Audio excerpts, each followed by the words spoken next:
Really wanted to focus on big gameplay systems that would basically force players to throw their existing strategies over their shoulder and try to figure out the whole thing all over again. So with religion, espionage, the city-state system, the way that combat works, there's just a lot of meat here for any average Civilization fan to really dig into. It's great now that we have the expansion. We have 34 different civilizations to play. So that's a lot of choice right there. But once you latch on to a couple of your favorite civilizations, you tend to play them a lot. And I don't like to play them the same way every time. A lot of the civilizations that we added have really unique and powerful traits because we didn't want it to be just a numbers game. But I'd wanted these all to feel like unique, cool gameplay elements that really fit in with the civilization that they were using. But we also wanted to reflect the fact that Carthage evolved out of the Phoenician sea power, and they actually were very good at establishing a trade network of port cities all around the Mediterranean coast. So they get free harbors, and then to reflect that ability to get up over the Alps and attack the Romans, they actually are the only civilization that can move units over mountains.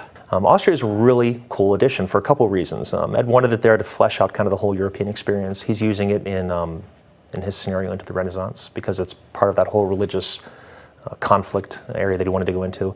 It's got a unique trait possibility that's really interesting. It's called diplomatic marriage that actually allows her to kind of absorb city-states. The Netherlands are an interesting civilization because they're all about trade. During their initial period when the Netherlands was first breaking away from Spain, they were kind of fighting a revolution, and one of the key elements was what they called the sea beggars, which were sort of like naval pirate units that would come in and seize towns and plunder the Spanish port towns along the coast of the Netherlands. And then also to reflect the Netherlands' military and trading might, they have a unique improvement, and that's the polder, which is the filled-in land from the sea where you'll see those huge fields of tulips. In terms of a fighting power of the time, I mean, you couldn't necessarily top Attila. We played around with his trade a little bit. We put in some neat and interesting fun things. Like he puts down his capital, it's called Attila's Court.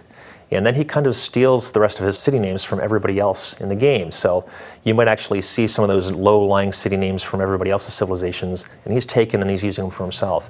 And naturally, it's another horse culture. It'll fit really well with that whole Genghis feel of things.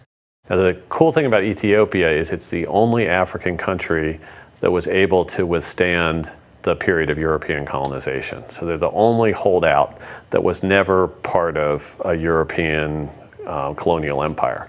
And so we wanted to reflect that in their civilization's traits. So we wanted them to be very, very difficult to take out and conquer. And even though they might not be the biggest or the most powerful civilization, we still wanted them to be strong defensively. So that's the way their trait works. Anytime they're fighting a civilization that has more cities than they do, they get a very, very significant combat bonus. Some of them that have come out before, I hate to admit it, but I play with Boudica of the Celts probably in 7 of every 10 games that I've been playing lately. Boudica's trait is faith-based, so I'm often playing an aggressive religion game. She makes it really easy to play a strong religion game, and they actually get faith from kills. And so if you want to cause trouble early in the game while you're on your road to religion, the Pictish War is the way to do it. Having played Civ 4, I loved the way religion spread across the map and sort of had this historical immersion element drawing you into the game, and it was very interesting to see, you know, where Buddhism spread and which civilizations adopted it and that kind of thing. But I wanted it to have more of an impact on the way the game played out. I wanted those religions to be very, very meaningful in terms of who had which ones and whether you could get the bonuses from one into your cities.